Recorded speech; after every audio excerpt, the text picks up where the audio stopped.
Bom dia, gente. Vamos começar aqui esse vídeo de pressão arterial. Tá? No canal vamos examinar. Vamos falar um pouquinho desse sinal vital. Nos próximos vídeos a gente vai falar dos outros sinais vitais, tá? Frequência cardíaca, frequência respiratória, temperatura, saturação e os sinais adicionais, né? Escala de Coleman de Glasgow e tempo de enchimento capilar. Em pressão arterial, a gente vai falar sobre definição e as definições, né, que a gente tem. Como a gente vai aferir, né? Só que o método de aferição vai ser outro vídeo. As armadilhas comuns, definição de hipertensão, né? Que na verdade são 5 definições.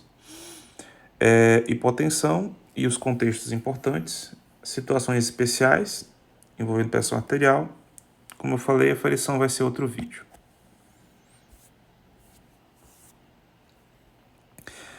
Quando a gente vai definir pressão arterial, é uma pressão, então a gente vai incluir força e área na definição. No caso, vai ser a força do sangue arterial. E a área vai ser a área do vaso. No caso, a área da íntima da artéria. Íntima, você pode falar que é a parede interna do vaso. No caso da artéria. Durante a sístole ventricular. Sístole ventricular vai ser sempre a nossa referência quando a gente for falar de pressão arterial, né? e das variações dela, né? No caso, a pressão arterial sistólica, ela vai ser a pressão arterial que a gente vai aferir logo na sístole ventricular e vai ser a pressão arterial máxima na sístole ventricular. E a pressão arterial diastólica vai ser a pressão arterial mínima, logo antes da sístole ventricular. Antes. Isso tem relação quando a gente vai escutar os sons, né, do método escutatório. A pressão arterial máxima vai ser logo ouvida no primeiro som, quando a gente vai aferir a pressão. E a pressão arterial mínima, ela vai ser ouvida, né, no desaparecimento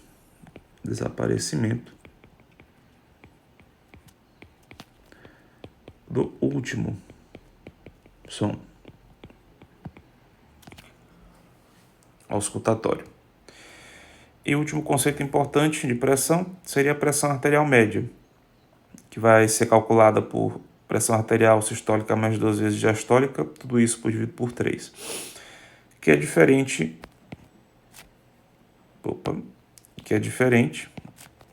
de média de pressão sistólica e diastólica, que aqui a gente vai usar para fazer a prova do laço.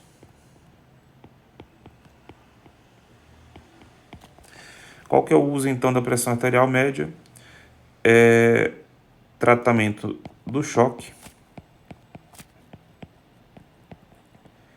E, no caso, a gente vai usar ela para poder titular drogas vasoativas, como nora e dobuta. Em geral, na emergência na UTI, a gente vai objetivar uma PAM maior que 65 milímetros de mercúrio. Vamos para o próximo tema, que seria os métodos de aferição. São basicamente 2. O método auscultatório, que a gente vai usar o estetoscópio,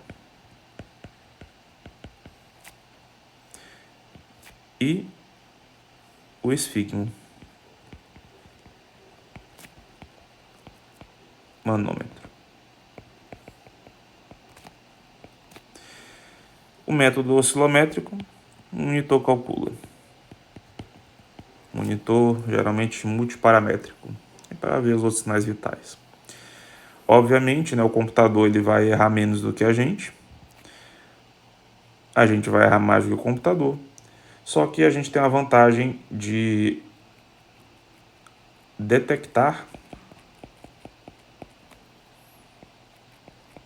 alterações de pulso. Isso se torna especialmente útil quando a gente associa o oxímetro de pulso, porque aí a gente consegue ver, né, a oscilação de oxigênio, a gente consegue ver as variações. Quando a gente tem essas variações aqui, né, em alterações em momentos de inspiração e expiração, a gente consegue ver uma entidade chamada pulso paradoxal.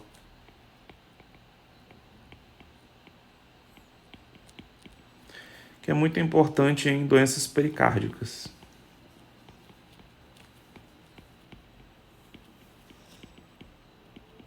Tá bem? Aqui foi só uma digressão, mas a gente vai falar isso em mais detalhes na parte de oximetria de pulso. Para o próximo tema, que são as armadilhas. Né? Quais seriam as armadilhas? Medida aleatória de PA, a não orientação ou não entendimento, medidores de pulso. E aqui depois a gente fala das correções dessas armadilhas, né, que é o mapa e a MRPA. A medida aleatória, ela vai ser mais propensa a erro, né? Se a gente for ver pelo US Preventive Task Force, que é o SPFTF, eles falam que a gente vai ter uma taxa de detecção de 5 a 65% de erros de PA quando a gente for tirar a prova com MRPA e MAPA. Justamente pelo fato de que a medida aleatória ela vai estar sujeita a várias coisas do dia a dia, como raiva, sintomas como dor, náusea. Às vezes a gente pode tomar um café, a pessoa pode fumar. Então são vários fatores de confusão que eles podem interferir na medida aleatória e muitas vezes isso é corrigido usando RPMA, né, que é a opção mais prática, ou então o mapa, que é a opção melhor para poder tirar esses fatores de confusão. Uma vez que o mapa ele mede de 20 minutos e 24 horas, né, esses vieses eles são bem suprimidos, apesar de não eliminados. Uma outra coisa que vai ser uma armadilha seria a não orientação, não entendimento correto da aferição de pressão pelo paciente. Se a gente não orienta o paciente que isto é uma coisa que vai interferir na aferição, ele vai ficar extremamente ansioso, né, quando ele aferir algum tipo de valor em casa. O não entendimento faz com que ele meça a pressão errado, né? E um desses fatores de medição errado vai ser o medidor de pulso, tá? Que é um método errado de aferição. Infelizmente, ele é muito popular em farmácias, né? E em alguns consultórios eles podem usar para poder otimizar tempo.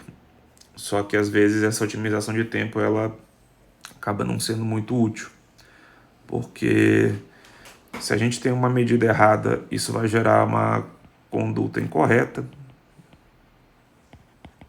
Isso vai gerar iatrogenia a longo prazo, né? O paciente tomando vários antihipertensivos, né, gerando hipotensão, síncope, de forma desnecessária.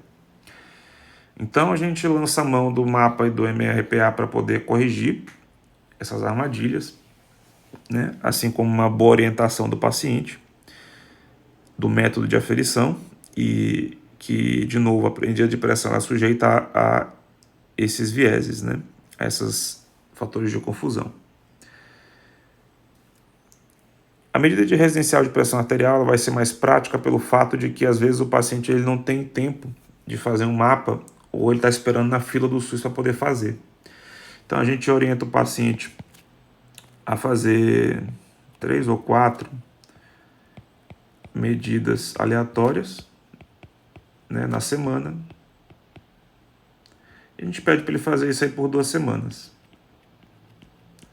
A gente pede para ele voltar, a gente analisa os valores e a gente toma as condutas, né? Não seria a situação ideal, mas já é muito melhor do que se basear numa medida só, né? E está sujeita a esses fatores de confusão. Tá? Não esquecer, então, de orientar o paciente corretamente, né? Vamos passar. Sobre as definições de hipertensão, a gente vai ter basicamente 5 definições, tá?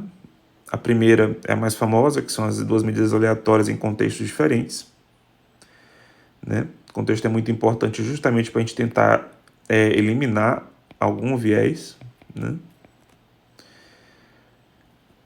Com a medida residencial de pressão, a gente vai ter uma eliminação de viés maior. Com o mapa, a gente vai ter uma eliminação de viés muito maior, porque vão ser várias medidas durante o dia.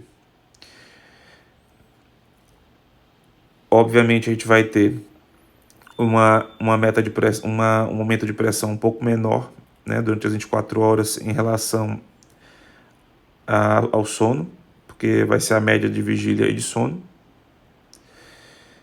E esses valores acabam sendo usados para a gente poder tomar as condutas e acabam sendo usados em prova também. Tá? Então, muito importante visualizá-los, né, e não esquecê-los.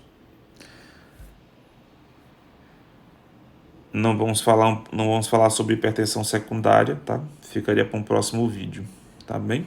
E sobre suas causas. Sobre hipotensão, né? A gente poderia pensar como uma PAM menor que 65 milímetros de mercúrio, ou uma PAS menor que 100, né? Se a gente for pensar nos critérios do Kick-Solfer, né? Que são os critérios de triagem para sepse. A hipotensão é um ótimo preditor de mortalidade, isso é um pouco óbvio, mas vamos pensar um pouco nas causas, nas situações comuns, né? Por exemplo, se a gente tem um IAM com hipotensão, isso vai nos fazer droga vasoativa, né? Vai nos fazer nora e dobuta, né? Na ICC, situação similar, a gente vai ter uma IC perfil C, se ela tiver hipotensão, que vai ser choque, né? Também um choque cardiogênico, né? Só que aí seria um choque cardiogênico igual um infarto, só que sem infarto. E nas arritmias, né? Se eu tiver hipotensão, no caso de um ataque e arritmia, eu vou ter que fazer cardioversão elétrica sincronizada. Vou ter que sedar o paciente, vou ter que chocar ele, tá? Todas essas intervenções, elas vão gerar mais mortalidade. Se eu tiver uma bradiarritmia, eu vou ter que fazer atropina, eu vou ter que fazer marcapasso transcutâneo, né, ou transvenoso também. E às vezes eu vou ter que ligar bomba de infusão contínua com outras drogas, tá? Então, mais intervenções, mais mortalidade.